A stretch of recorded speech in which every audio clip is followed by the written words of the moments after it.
Welcome to the Author Your Life podcast, where you can write a new script for your life and become the hero of your story.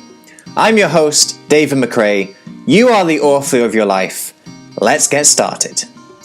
All you have to decide is what to do with the time that is given to you. In my experience, there's no such thing as luck. It is not our abilities that show what we truly are. It is our choices.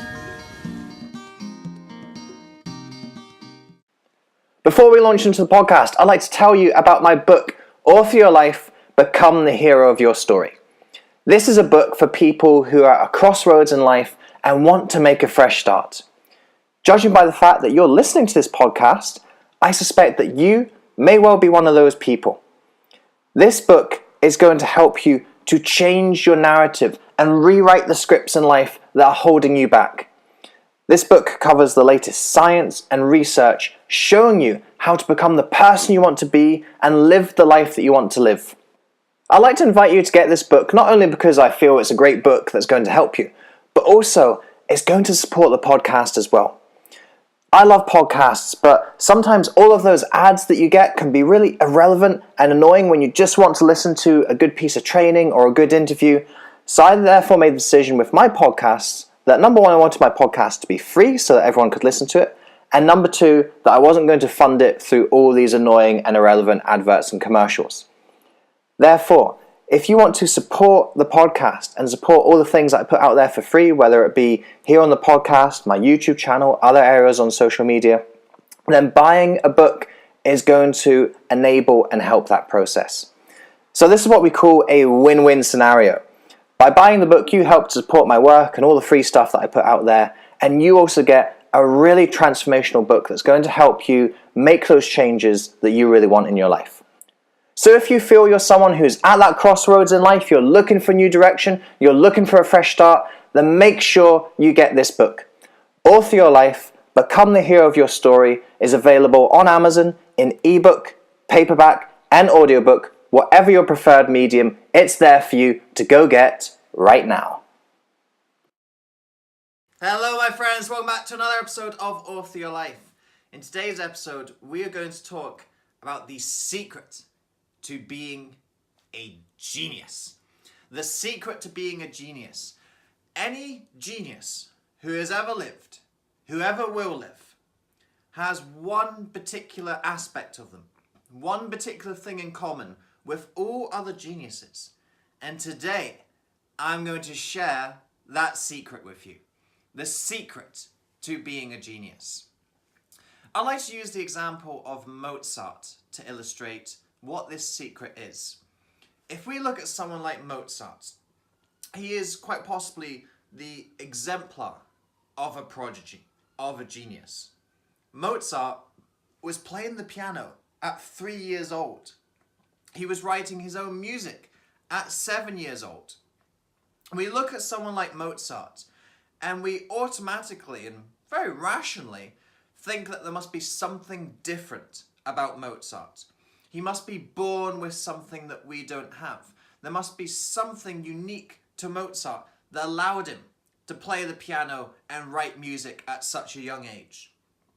Actually, there is nothing different about Mozart. Mozart's genius emerged from a process that we all have as human beings. And that process is myelination. Myelination. Myelin is a thick, fatty sheath that wraps around your cells. And what myelin does is it conducts the electrical signals that pass from nerve cell to nerve cell. In the brain, your nerve cells are called neurons. You have 86 billion neurons in your brain, give or take a couple million. And each of those neurons, potentially, can connect to all the other 86 billion neurons. So in your mind, you have basically as close to infinity as it's possible to be in terms of how many connections can be formed in your brain. What happens when there's a connection formed between two neurons is this myelin sheath starts to develop.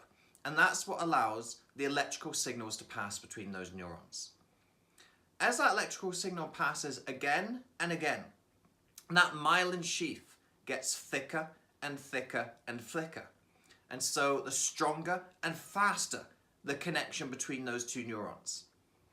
When you look at any genius, whether it's a sporting genius, whether it's a musical genius like Mozart, whether it's a scientific genius like Einstein, all that geniuses have is these very well developed myelinated neurons in their particular field. If you look at a tennis player like Roger Federer, his neurons related to playing tennis have huge myelin sheaths around them. If you look at someone like Mozart, his neurons related to playing the piano had huge myelin sheaths around them.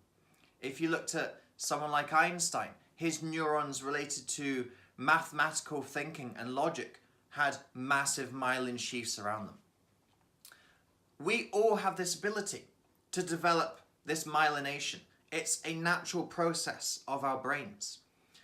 Now, what made Mozart different from the rest of us is the age in which he started his myelination. The young human brain is its most what we call plastic in neuroscience and psychology. Plasticity refers to how much the brain can change and adapt and grow. And as a youngster, we have huge potential for this brain to change and adapt and go. As I said, 86 billion neurons, and they can connect with all the other neurons. What starts to happen across the years is the brain is economical. It's smart. If there are neural connections that it's not using, then it deletes them, it erases them, it focuses on the neural connections that have been made. That's why if you take a baby, it can learn any language that we have in the world. It can learn Japanese, it can learn Mandarin, it can learn Russian, it can learn English, it can learn Spanish. If you take any baby, you can teach it any language. But what happens when we start trying to learn our language in our 20s or our 30s or our 40s? We find it so much harder. And the reason for this is that we're having to make a new neural connection where there hasn't been one previously. For these little babies, they find it easy. Their connections are already there. They just have to strengthen and develop them. That is why Mozart was so good at playing the piano. Mozart didn't play the piano at 3 years old because he was a genius.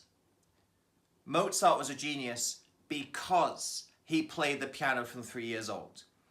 His myelin sheaths were growing like they were on steroids. If you think about it, when Mozart was 18, he'd been playing the piano for 15 of those 18 years. He had been building up that myelin sheath until it was thick, until that connection between his piano playing neurons were going super fast. The analogy that I like to use when we're talking about myelin is to think of the internet. Think of the evolution of the internet.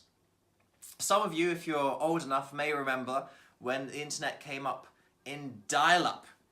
You remember you had to basically plug your computer into the phone line and phone up the internet to ask if you could go on, and it would make that horrible sound, wouldn't it? And eventually, after you'd been on the phone ringing, eventually the internet would come through. Now, dial-up was a slow process, but it did at least allow us to get on the internet. Then, we had an evolution of the internet. We had broadband. No longer did you have to plug your computer into the phone and ring someone up to use the internet. You could go onto your computer, click on the browser, boom, web page would pop up. You could go send emails, you could go research something. It was great. It was internet basically on demand. But broadband also had its limitations, didn't it? If you wanted to put something onto the internet or take something off the internet, then that was a lot more challenging. With broadband, you could go and surf what was already there. But if you wanted to do uploads, or if you wanted to do downloads, that would take a long time. If I recorded this video way back in 2005, let's say, and I went to go and upload this onto the internet, I would have to start the uploading in the evening, leave my computer on overnight, and then the upload would probably finish sometime the next day. And that was just for a short video. It'd be exactly the same if I wanted to take a video off the internet. This was the limitation of broadband, adding things on and taking things off. But of course, broadband evolved. Then we had fiber optic. Fiber optic not just gave us on-demand internet browsing, it also almost gave us on-demand uploading and downloading. You want a video on the internet? Poof, we'll get that up there in 10 minutes. You want a video off the internet? Poof, we'll get that down in another 10 minutes. Fiber optic gave us what broadband couldn't. It was an evolution of speed in the internet. And I want you to think of your myelin in the same way. All of our connections start like dial-up. When one neuron is trying to connect to another, it's basically ringing that neuron up and saying, "Hello, I've got a message for you. Can you send this message on, please?" It's in that slow dial-up, it's that signal is trying to pass between the two neurons. When you're trying to learn how to play a musical instrument, when you're trying to learn a language, when you're trying to learn a new dance move, this myelin, that connection, is going like dial-up. It's slow, it's cumbersome, it doesn't know what it's doing, and this is where we all start. I'm sure there's things that you're starting, there's things where you want to be a genius, and you're in dial-up mode. Now don't despair because you're stuck in dial-up mode. As you keep on using a connection, as you keep on sending that message across the neurons, that myelin sheath is going to start to get thicker. That myelin sheath is going to start to get thicker, and suddenly your connection's feeling more like broadband. Yes, there's still some things that you find difficult and challenging, things that you can't quite do yet, but you've made so much progress from where you were in dial-up. There's now a grace and a smoothness to the way you do things. Yes, you can't play that super difficult guitar solo, but you can strum out a few tunes. Yes, you have to pause and think when you're trying to have a conversation in that other language, but you've got most of the words and phrases nailed down. In that new dance move, yes, there's that fast little bit with the different moves that you can't quite coordinate, but you've got some of the basic steps right. You've moved from dial-up into broadband. And as you keep on working on that connection, as you keep on firing that neural pathway again and again and again, eventually, my friends, you're going to evolve into fiber optic. And that is what Mozart had. Mozart went through this process very quickly because he worked at it. As I said, his dad was drilling him for hours and hours and hours a day. Now he had the age advantage on his side, where his myelin would grow rapidly because of his age, but the same principle applies to us. Now, I'm not saying you're going to be a master piano player. In fact, you probably can't be. Unless you start at an age like Mozart did, it's very difficult to get to that level of expertise. But could you be a better piano player? Could you be a good piano player? Absolutely. Absolutely. And it all comes from this process of myelination. If you want to get better at anything, this is how you do it. You do what Mozart did. Mozart wasn't born with a magical brain that allowed him to play the piano. He just worked hard at it. He kept on firing those pathways again and again and again, developing that myelin sheath, evolving his neurological internet from dial-up all the way into fiber optic. And that, my friends, is the secret to being a genius. I hope you've enjoyed watching this video today, and I hope that you'll enjoy many more videos in the future to come, and I hope you'll join us for another one very soon. Until then, of course, remember that you are the author of your life. You hold the pen, and you can write whatever script you want for yourself. I'll speak to you soon. David. Thank you so much for listening to this episode. If you enjoyed this episode, I'd appreciate it hugely if you could head over to iTunes and leave a rating and review for the podcast. With your review, please be as honest and detailed as you can be. Because with honest and detailed feedback, that helps me to adapt and grow this podcast to most serve you, the listener.